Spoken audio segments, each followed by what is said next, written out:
Les bontés de l'Éternel ne sont point épuisées, ses compassions ne sont point à leur terme, elles se renouvellent chaque matin. La fidélité de notre Dieu est incontestable et incontestée. On est tout heureux de vous retrouver ce matin dans Wake Up, aujourd'hui en cette très belle matinée de ce mercredi. Merci à vous d'être fidèles à cette émission. Pasteur Charles Banda, shalom. Shalom. Vous allez bien? Très très bien. On est très content de vous retrouver, ça fait vraiment beaucoup de jours. Hein. Oui, beaucoup, disons des années. Des années, hein.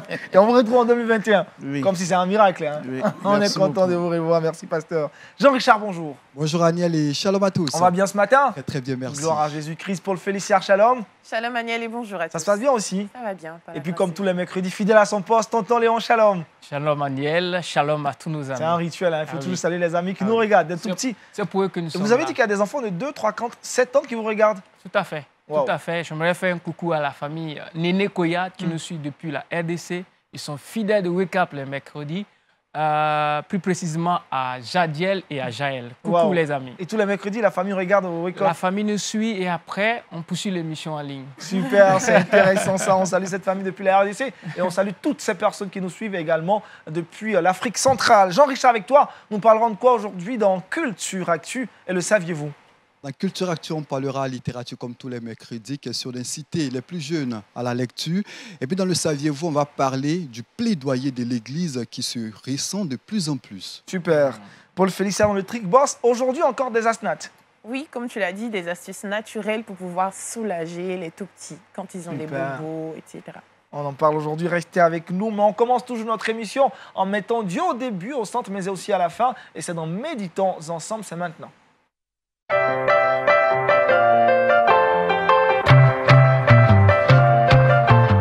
Avec le pasteur Charles Banda, l'exhortation a pour thème échec, relancement ou motivation. Allez-y, pasteur.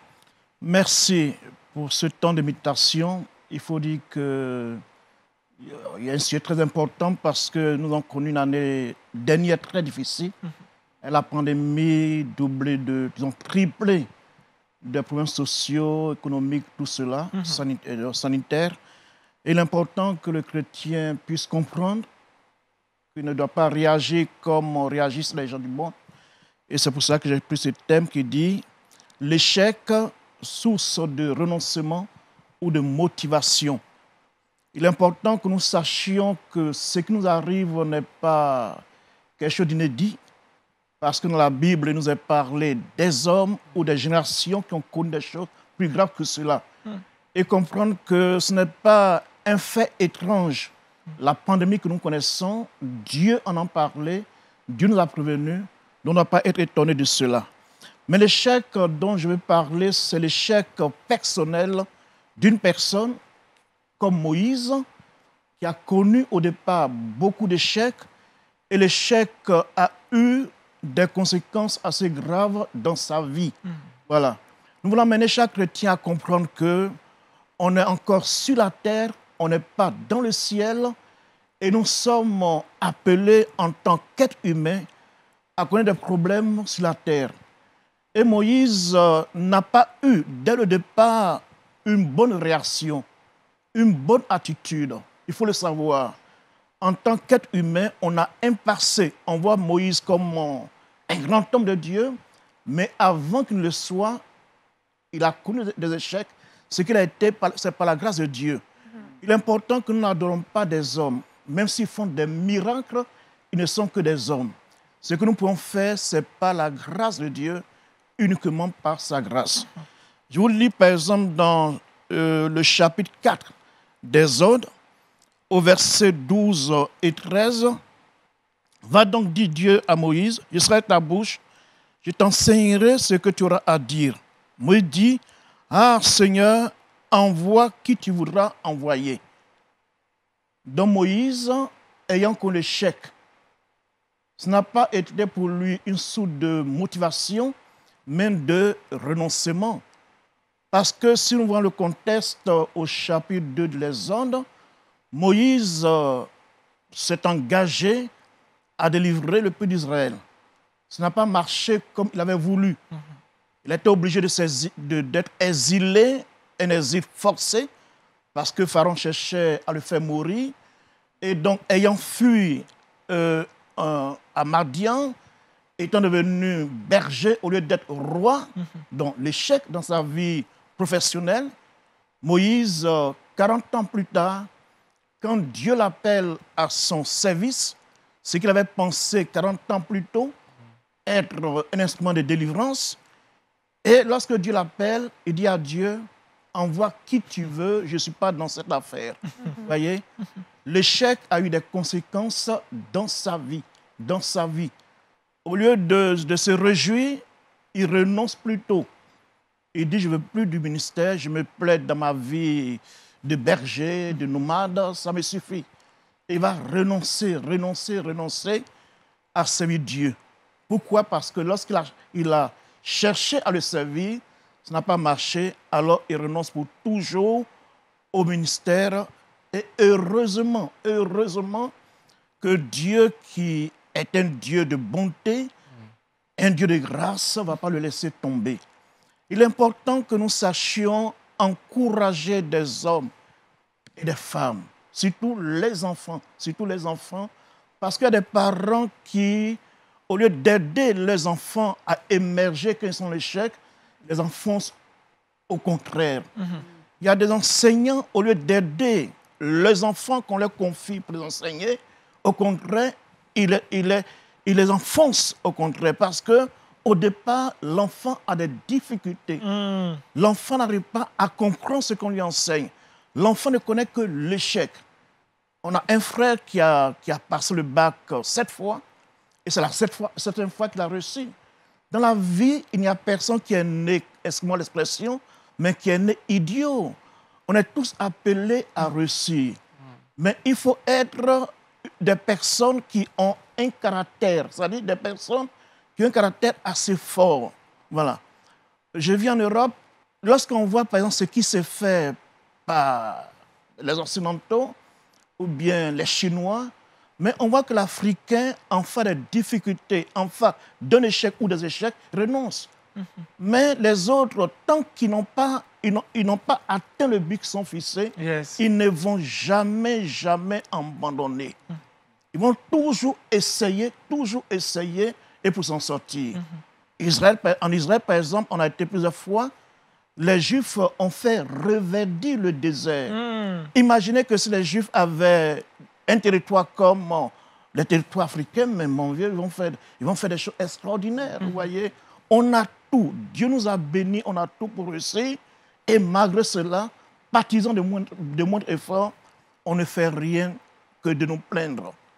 Et Moïse était dans ce cas-là. On peut dire Moïse en tant que bon Africain, parce qu'il vivait en Égypte, vous voyez.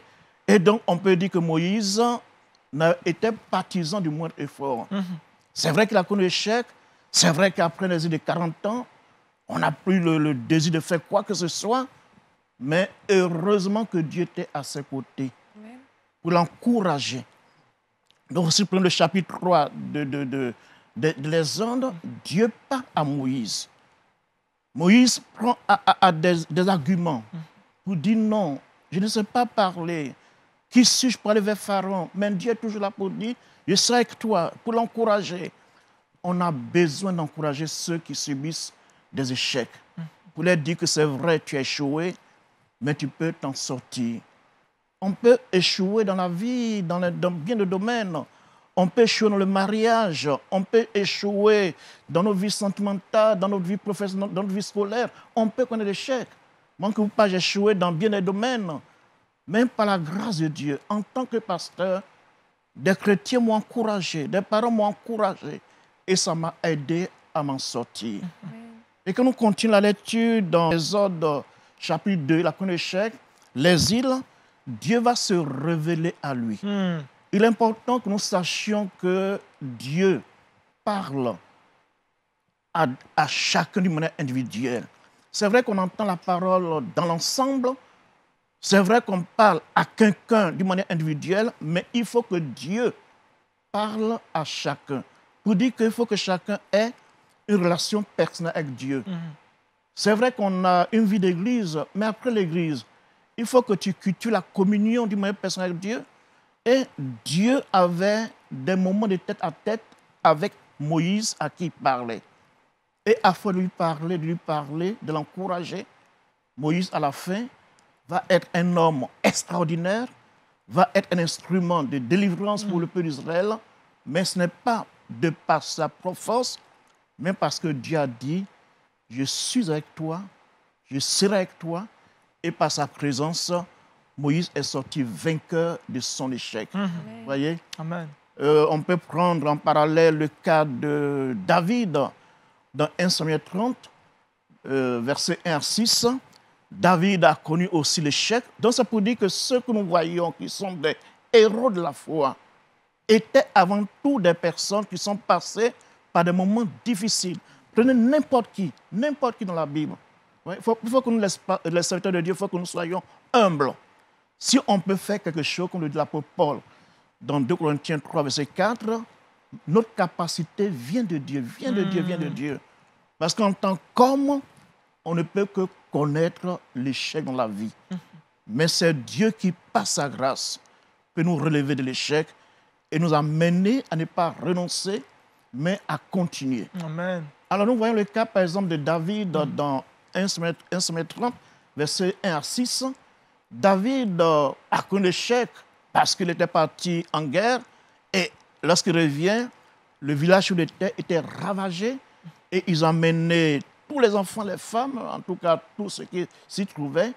Et David a commencé à pleurer jusqu'à ce qu'il n'ait pas la force de pleurer. Et puis ceux qui étaient ses compagnons ont dit qu'il était la cause de leur malheur. Ils ont cherché donc à finir avec lui, comme on le dit, à finir avec lui. Mais il a dit, David reprit courage en s'appuyant sur l'Éternel son Dieu. Amen. Voilà l'élément très important pour sortir de l'échec. C'est-à-dire, nous les chrétiens, on a le secret de sortir de l'échec. Reprends courage, non pas en s'appuyant sur une personne, mais dit en s'appuyant sur l'Éternel son Dieu. Donc, c'est pour dire quoi? Il avait une relation personnelle avec Dieu. C'est très important. Les gens ont des relations par procuration avec Dieu et non pas des relations personnelles avec Dieu. Je répète, ils ont des relations par procuration. Mon pasteur a dit, l'ancien a dit, mais qu'est-ce que Dieu t'a dit? Non, Dieu ne lui a rien dit. Alors, en ce moment, il ne peut jamais sortir de l'échec. Voilà, donc nous encourageons les uns les autres. Je termine en prenant l'exemple aussi de Pierre. Où est ces hommes qui sont des héros de la foi, sont partis vraiment des héros. Donc on peut dire que c'est encourageant pour nous. Vous voyez. Ce que Pierre a été, je peux l'être. Ce que Moïse a été, nous pouvons l'être. Parce que dans Luc 5, versets 1 à 11, Pierre fait la pêche avec ses compagnons. Ils reviennent bredouilles. Ils n'ont rien pris comme poisson. Mais quand Jésus dit à Pierre, jette ton filet dans l'eau, Pierre va confesser que nous avons toute la nuit travaillé. Certains diront, mais toutes les années j'ai travaillé. Tous les mois j'ai travaillé, mais il dit, je n'ai rien pris. Nous n'avons rien pris, donc c'était un échec retentissant. Imagine-toi, tu cherches du travail, tu ne trouves pas, tu reviens à la maison sans aucun sou, que tu as ta femme et tes enfants qui attendent que leur papa leur donne à manger, leur donne des provisions, rien du tout. Il dit, je n'ai rien pris. Mais quelques temps après, parce que il dit, je n'ai rien pris. Donc, il confesse l'échec, mais il proclame en même temps aussi la victoire en disant, mais sur ta parole, je jetterai le filet, sur ta parole. Donc, chers frères et sœurs, et puis ceux qui nous écoutent, pour dire que on a au travers de la Bible la source pour nous encourager quand ça ne va pas. Yes. Donc c'est pour ceci que je ne suis pas d'accord avec des personnes qui persévèrent en renonçant, en disant ceci, je ne peux jamais me relever, je ne peux plus jamais réussir. Non. On peut tomber et comme le dit un psaume, le juste tombe, cette fois, Dieu le relève. Donc, c'est ainsi que Dieu, le Tout-Puissant, Amen. Dieu qui est omniscient, omniprésent, sera à nos côtés, même quand nous sommes dans l'échec, pour nous relever. Donc, dans l'échec n'est pas donc une source de renoncement, comme ça a été le cas de Moïse au début, mais ça doit être une source de motivation pour dire, C'est vrai, ça n'a pas marché hier, mais aujourd'hui, ça marchera. Il faut proclamer la foi dans notre avenir et non pas être pessimiste par rapport à l'avenir parce qu'on a échoué quelque part. Yes. Si on avait le temps, je vous rendrai mon témoignage pour dire je suis un homme qui a connu l'échec à cause de la maladie, je n'ai aucun diplôme supérieur, mais 50 ans plus tard, je suis dans la réussite. Parce que Dieu est à mes côtés. Yes, Avec amen. Dieu, ça marche toujours. Amen. Et ça marchera toujours. Amen, amen, amen. Que Dieu bénisse Amen. et qu'il nous aide tous à comprendre que de l'échec, on peut passer à la réussite. De la défaite, on devient des vainqueurs. D'accord. Des zéros, on devient des héros. Que Dieu vous bénisse. Amen. Merci, pasteur. Je ne sais pas pour vous, mais ce message me fait un grand bien ce matin. C'est comme si c'est une réponse de Dieu à ma prière. Je ne sais pas, mais en tout cas, mais Dieu me parle à travers vous ce matin. Pasteur, merci énormément pour cette exhortation. Échec, renoncement ou motivation. Dans quelle attitude, puisque on a compris que l'échec fait partie intégrante de notre marche avec le Seigneur, quelle est l'attitude que le chrétien doit avoir pour ne pas sombrer dans l'échec? L'attitude, il faut voir. On a un état d'âme qui peut nous amener au pessimisme ou à l'optimisme. Donc, un chrétien doit toujours être optimiste. Réagir comme l'auteur du livre de Lamentation qui dit « Voici ce que je vais repasser dans mes pensées. Voilà. Donc, ça dit, il faut changer sa façon de penser pour pouvoir s'en sortir. Wow. C'est fort, pasteur, parce qu'avant l'émission, Jean-Richard et Félicia, on méditait sur ce passage. Là, je suis vraiment inspiré. Non, le Saint-Esprit L'esprit est un. On est vraiment tous connectés ce matin. Tout est fait dans la gloire du Seigneur. Tonton Léon, justement, le pasteur a parlé des enfants qu'il faut vraiment encourager quand ils rencontrent au début de leur peut-être études ou dans d'autres choses des échecs. Tout à fait. Ils sont assez fragiles, nos enfants. Et nous, parents, on doit se tenir à côté pour pouvoir les motiver, les encourager à aller plus loin. C'est pour ça qu'ils sont aussi des enfants, des êtres qui sont appelés à répéter, à tomber. Quand un enfant naît, il tâtonne. Ce n'est pas le premier jour qu'il marche, mais il faut des parents pour l'encourager. Allez, vas-y, on célèbre ses premiers pas. Et ça le motive. Mais après, quand on regarde sur ses genoux, c'est plein de cicatrices, mais ça l'aide à grandir. Donc, c'est extrêmement important pour construire nos enfants, de les encourager. Même quand il y a l'échec, on insiste que ce n'est pas bien fait, mais le plus important, c'est la vie, c'est l'avenir de l'enfant. Amen. Pasteur, vous allez prier pour nous ce matin. Certainement, quelqu'un a besoin d'une prière pour avoir la foi de la part du Seigneur. Si nous te bénissons, tu ne parles pas pour rien. Lorsque tu parles, tu t'adresses à une personne ou à des personnes qui sont comme Moïse, qui passent par des moments difficiles parce qu'ils ont connu tellement d'échecs et n'ont plus le courage de continuer encore à se battre. Nous te prions que ta parole les aide à se relever en s'appuyant non pas sur eux-mêmes ou sur d'autres personnes, mais en s'appuyant sur ta parole. En ton nom Jésus. Amen. Amen. Amen. Merci encore, pasteur Charles Bonda. Je rappelle le thème de l'exhortation de ce matin, échec, renoncement ou motivation. Nous allons maintenant parler culture avec Jean-Richard dans Culture Actu.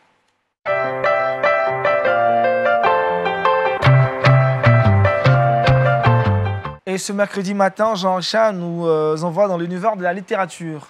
Effectivement, merci Aniel. Tous les mercredis, nous vous plongeons, comme tu l'as dit, dans l'univers de la littérature. Nous avons un triple objectif en le faisant, inciter non seulement vos enfants à la lecture, enrichir le vocabulaire de vos enfants, mais par-dessus tout, cultiver en eux la passion de Jésus-Christ à travers de belles histoires et des témoignages assez édifiants. Et ce mercredi encore, nous avons décidé de vous proposer, chers parents, un ouvrage dont la qualité ne souffre d'aucune contestation. C'est un ouvrage historique puisqu'il revient sur le parcours de personnalités marquantes de la chrétienté. Il est d'actualité parce que le but visé par les auteurs est de revenir sur l'histoire de ces hommes de foi qui pourront inspirer par leur trajectoire nos différents enfants. Le titre de l'ouvrage, vous le voyez chez vous, c'est « Les pionniers », un ouvrage qui est sorti En 2020, un ouvrage de 273 pages qui est destiné aux enfants de 9 à 14 ans. Avant de présenter succinctement l'ouvrage, je vais présenter en quelques mots les auteurs. Mandy Rice Winthrop et son mari Brandon Winthrop sont co-auteurs de ce livre qui, je l'ai dit, est destiné aux 9-14 ans. Brandon Winthrop est historien, il est journaliste, il est par ailleurs blogueur et photographe. Son épouse Mandy est ancienne rédactrice en chef d'un magazine du côté des États-Unis. Elle travaille maintenant comme rédactrice indépendante et consultante en marketing et dirige un blog littéraire. Ensemble, donc, ils vont conjuguer leurs efforts pour sortir un ouvrage qui parle des pionniers de la foi. On voit de plus en plus de personnes qui reviennent sur l'histoire de ces pionniers de la foi. On a présenté d'ailleurs il y a quelques mois un ouvrage ici qui avait suscité beaucoup d'intérêt auprès des parents, 10 garçons qui ont changé le monde. Eh bien, à travers cette histoire, c'est 12 personnalités de foi qui sont mises en exergue, des personnes qui ont marqué leur temps, qui ont marqué leur histoire.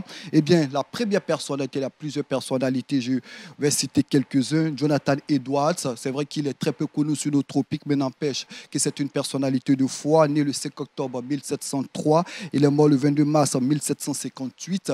Il n'a que 54 ans, il n'a vécu que 54 ans, mais il est connu comme un missionnaire d'exception puisqu'il est reconnu comme celui qui a porté l'évangile aux Amérindiens du côté des États-Unis. Des personnalités telles que John Wesley, leur histoire est ressortie également dans l'ouvrage. Des personnes telles que Frédéric Oberlin, qui est né en 1740, pasteur alsacien qui aura communiqué sa foi à de nombreuses personnes, qui aura aidé des personnes qui vivaient dans des conditions assez difficiles. En tout cas, c'est un ouvrage qui ressort de belles histoires, des histoires de David Livingstone.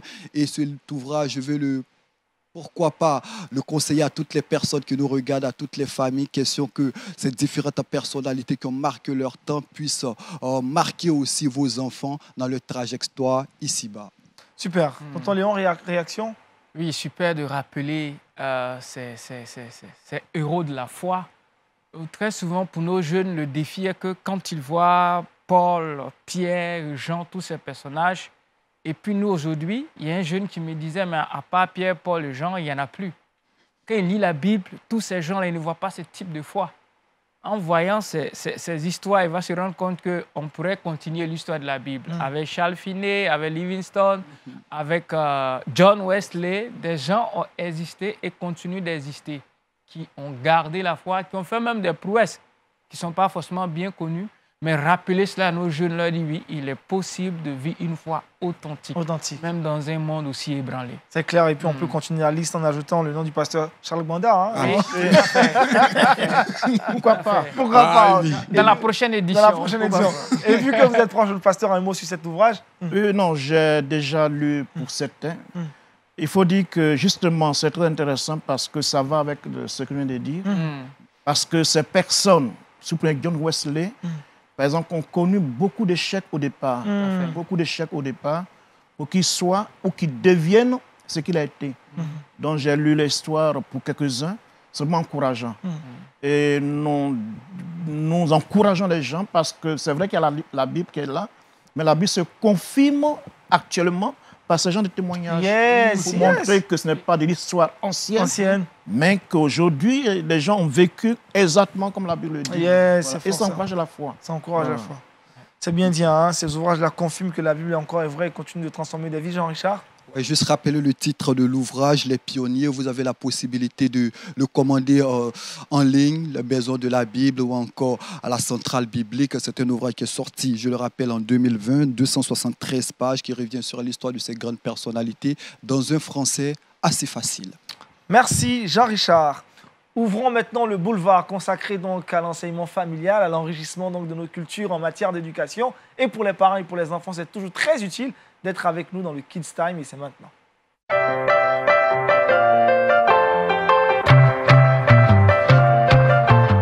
L'ami des parents et le tonton des enfants est toujours là. Tonton Léon, encore shalom. Shalom, Aliel. La gestion des amitiés, on en parle aujourd'hui. Tout à fait. La gestion des amitiés, quand nos enfants commencent à se faire des amis et sortir de la maison, c'est une période assez difficile, assez stressante aussi pour les parents. Il y a beaucoup de peur, beaucoup de craintes et puis parfois la gestion n'est pas facile, Donc on voudrait quand même encourager les parents et nos amis, bien sûr, les jeunes, pour pouvoir gérer cette période. D'abord, ce qu'il faut dire, l'amitié est extrêmement importante pour la croissance, pour le développement de nos jeunes, de nos adolescents. Il est important qu'ils aient des amis, qu'ils se fassent des amis, qu'ils se frottent à des personnes qui ne sont pas forcément chrétiennes. Dans son développement physique, émotionnel et tout ça, il a besoin de croiser d'autres personnes, des pères, des gens de sa génération, d'éducation différentes. Et c'est là qu'il apprend des principes comme la tolérance, la confiance en soi. C'est là qu'il a ses premières frustrations, c'est là qu'il a ses premiers coups bas, on le trompe, on lui ment, les amis et tout ça. Et ça construit sa personnalité, ça lui permet de voir qu'on n'est pas dans un monde qui est sain. Le monde est difficile et ça permet même de voir qui l'aime, qui ne l'aime pas et de pouvoir apprécier la hauteur de lui-même, ses sentiments par rapport aux autres.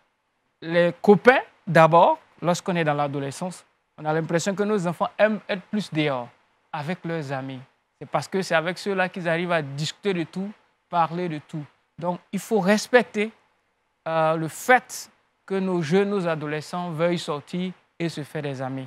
Il est plus dangereux pour un adolescent qui est constamment à la maison qu'un adolescent qui est dehors. Oui. Si vous avez votre jeune de plus de 12 ans et plus qui est constamment à la maison, enfermé dans la chambre, fermé, concentré sur sa tablette, la télévision, on est content. Il ne sort pas, donc il n'est pas en danger. Mais c'est extrêmement dangereux parce que ceux-là vont finir par développer certains vices tels que la masturbation, le fait d'être introverti, les questions de mensonges. Je ne dis pas que les enfants qui restent à la maison, c'est dangereux. Non. Je suis en train de dire un enfant qui, au lieu de développer des amitiés, sont fermes à la maison, il faut pouvoir se poser des questions. Un enfant qui sort, qui se frotte aux autres, on a l'occasion de voir avec qui il marche et ça permet même de jauger la qualité de l'éducation qu'on lui a donnée.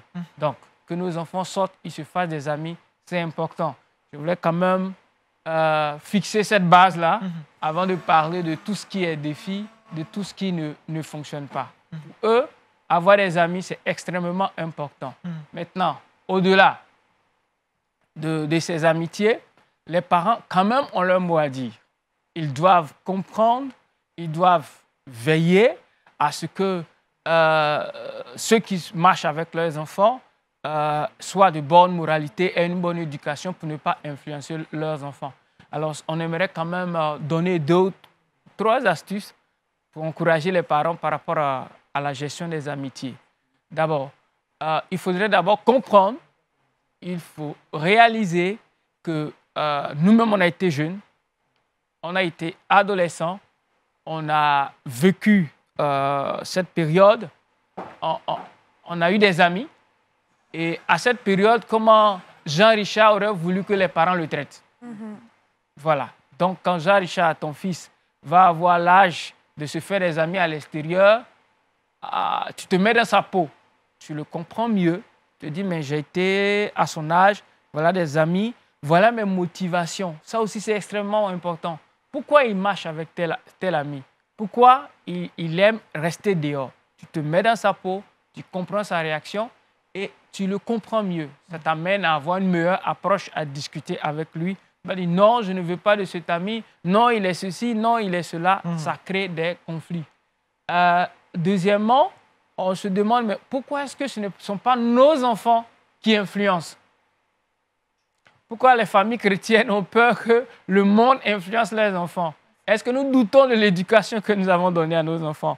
En principe, si nous sommes sûrs que nous avons posé de bonnes bases, c'est plutôt eux qui vont les influencer. En principe, c'est cela. Mais c'est l'effet contraire.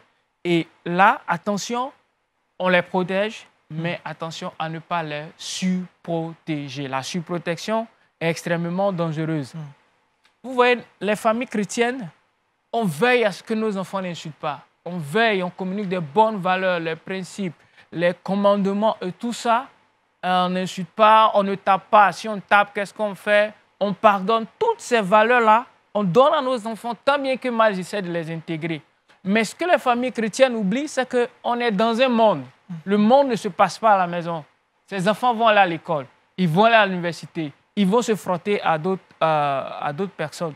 C'est dans le monde étrangers de la maison qu'ils vont pouvoir confronter l'éducation qu'ils ont reçue. On n'insulte pas et dehors on insulte. Qu'est-ce que je fais? On ne tape pas, mais dehors on m'a tapé. Qu'est-ce que je fais? Et très souvent, nos enfants rentrent à la maison frustrés, on m'a frappé, on a l'impression que les enfants chrétiens sont des enfants fragiles qui ont peur. C'est eux qu'on brimade à l'école, c'est eux qu'on bouscule. Parce que l'éducation qu'on leur a donnée ne les a pas préparés à un monde extérieur. Donc, ça nous permet aussi de voir que, ce que j'ai donné, c'est bien, mais comment est-ce que je peux adapter? Je prends un exemple personnel. À Lomé, on travaillait sur la station de jeunesse en mission. On n'était entouré que de missionnaires. Les parents sont chrétiens. Toute notre vie de tous les jours, c'est dans le ministère, c'est les enfants. Donc, attendre même des injures, c'est extrêmement rare. C'est extrêmement rare. Donc, les enfants ont grandi dedans. Ils ont commencé à l'école à 6 ans, 7 ans. Ils nous reviennent avec des injures. Ils nous reviennent avec la bagarre. C'est nouveau, ça. Mais, monsieur, on n'insulte pas, on t'a appris ça. Mais quand on fouille, à l'école, tout le monde n'est pas chrétien. Tout le monde n'est pas enfant de missionnaire. Tout le monde n'a pas reçu la même éducation. Ça nous a mené à comprendre que, tiens, on enseigne la bonne valeur, on doit aller un peu plus loin. Comment cette bonne valeur peut résister au monde extérieur? Voilà, ce qui est aussi extrêmement important. Aussi, il faut s'intéresser aux amis de nos jeunes, de nos enfants. Ce sera le dernier point, tonton Léon. Oui, tout à fait. Pour les accueillir à la maison, les recevoir à la maison, que notre maison soit une maison de paix. Une maison où ils vont venir tous sans jugement, sans traiter tel habillement, tel a fait ceci, tel a fait cela. Mais si nos portes sont ouvertes, d'abord, on sait avec qui il marche. Quand il n'est pas à la maison, on sait chez qui il va. Et on a l'occasion de traiter, de séparer les mauvais amis des bons amis et de pouvoir même communiquer avec les parents de ses amis pour pouvoir aussi aider ces mauvais amis. Parce que si vous voulez protéger votre enfant contre l'autre, pourquoi ne pas tenter d'aider l'autre? Ça permettra à votre jeune de grandir dans un cadre assez sécurisant. Voilà, on pourrait ajouter plein de choses, mais je pense que c'est l'essentiel. On verra certainement dans une prochaine émission. Tout à fait. On fera une suite parce que si on va en parler, on ne va pas finir. Hein, non, tout à fait. La gestion des amitiés, c'est un thème très vaste. Donc, merci. Encourager juste les parents à pouvoir garder ces bons principes pour les enfants. Merci, tonton Léon. En tout cas, de très bons principes à appliquer dans l'éducation de vos enfants, la gestion des amitiés. On en a parlé aujourd'hui. Parlons maintenant astuces naturelles pour faciliter notre vie au quotidien avec Paul Félicia dans le Trickbox.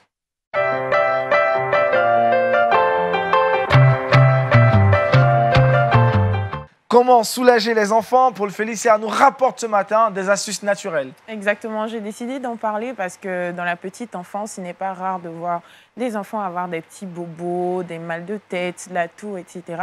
Donc avant de les conduire à l'hôpital, peut-être qu'il faudrait tester ces astuces naturelles qui, pourquoi pas, pourraient les soulager. La première des astuces que je veux proposer, c'est pour le mal de gorge. Si votre enfant a mal à la gorge, essayez de tester un peu de miel avec du jus de citron que vous allez mélanger. Ça va avoir pour effet de soulager ce mal de gorge. Deuxième des choses, très rapidement, il s'agit de la toux. Lorsque l'enfant a la toux, le même principe du miel aussi est très efficace. On enlève juste le citron, on prend une cuillère à café de miel qu'on va lui donner et ça va avoir pour effet de soulager cette toux-là. Et troisièmement, quand il a mal à la tête ou bien qu'il fait de la fièvre, on peut prendre des glaçons. Qu'on ne va pas appliquer directement sur la peau, mais qu'on va mettre dans une serviette ou encore dans un foulard, un bandana, qu'on va appliquer sur sa tête et on va voir qu'il y aura de grosses améliorations. Super. Voilà. Il y a une des pratiques que tu as déjà pratiquées? Tes parents ont déjà pratiqué le miel et le citron. Moi-même, en étant adulte, je l'ai pratiqué. Tonton Léon, rapidement. Oui, c'est une solution miracle. Le miel, ça aide toujours les enfants. Ah, solution miracle, c'est vrai. Merci pour votre témoignage. On va acheter le produit. On retrouve Jean-Richard dans la dernière rubrique de cette émission. Vous la connaissez, le saviez-vous?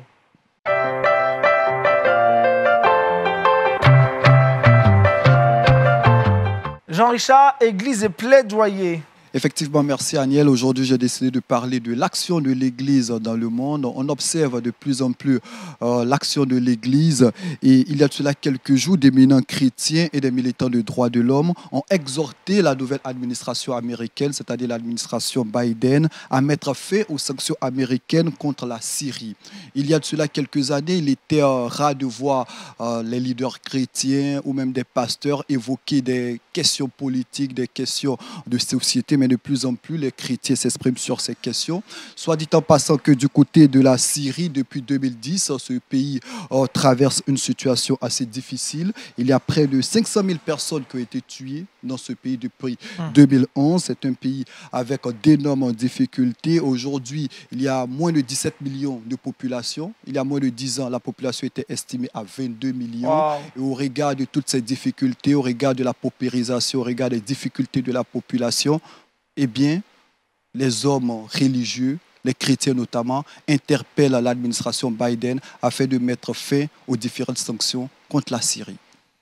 Tonton Léon, réaction?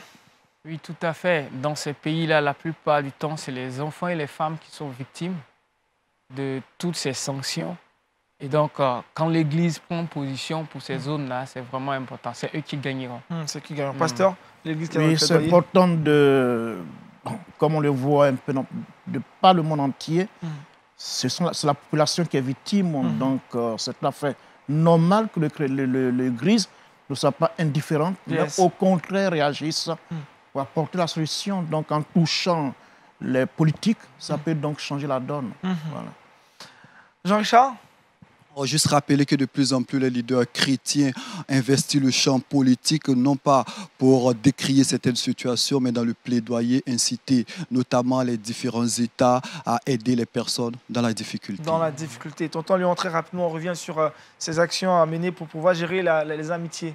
D'accord. D'abord, se mettre dans la peau que nous, on a été jeunes. Donc, ça nous permet de mieux comprendre notre enfant. Accueillir les amis de nos enfants à la maison, que notre maison soit une maison de paix, pour pouvoir aussi être une source de bénédiction pour ces enfants-là. Et puis faire confiance à l'éducation qu'on a donnée à nos enfants, qu'ils peuvent être aussi des gens qui influencent leurs amis. Leurs amis, voilà, qui est bien dit, bien résumé. Paul Félix, le verset boussole. Exode chapitre 3, verset 10a. Maintenant, va. Maintenant, va, c'est un message qui nous est donné par le pasteur Bouanda Charles ce matin, je rappelle. Échec, renoncement aux motivations. On a bien compris que l'échec est plutôt une motivation pour nous. Maintenant, va, c'est le message qui vous est donné ce matin. Si vous passez par des moments difficiles, levez-vous, avancez par la foi que vous placez en Jésus-Christ. Merci, pasteur. Merci. On a été bénis de votre grand retour à la maison. Sur ce plateau de Wake Up, vous nous avez bénis ce matin, encouragés et fortifiés. Merci à tonton Léon, merci à Paul Félix et à Jean-Richard Nguécan, à toute l'équipe de réalisation de Wake Up. Ce fut un plaisir pour nous de démarrer certainement cette journée avec vous. Dieu vous bénisse. Bonne suite de programme sur LMTV. La vie chez vous.